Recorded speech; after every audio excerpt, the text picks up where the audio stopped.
Hi everyone, welcome back to our channel. Today in this following video I'm going to show you how you can withdraw Bitcoin from Blockfi. So then, to begin with the procedure, first thing first, make sure that your device is connected to an internet service, and then to make sure that your application is up to date. Now then, to begin with, open up a browser.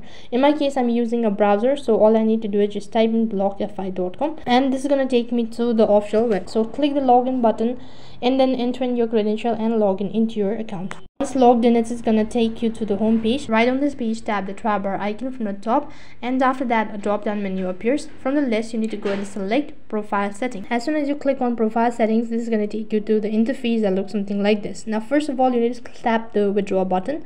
After that, you need to select the cryptocurrency that you want to withdraw, and to also make sure that you have already selected or that you've already pasted. After done selecting the cryptocurrency, also need to enter the exact amount of cryptocurrency that you wish to transfer, and underneath you need to provide in the wallet address of the desk. Also make sure that you've turned on allowed listings. After that, click the submit button, and as soon as you do that, you'll be notified with a statement stating that you've successfully withdrawn Bitcoin from Blockfi. In this way, you can withdraw Bitcoin from Blockfi. That is all for this video. I hope the video was helpful. Make sure to like, share and subscribe to our channel. Thank you for watching. See you in the next video.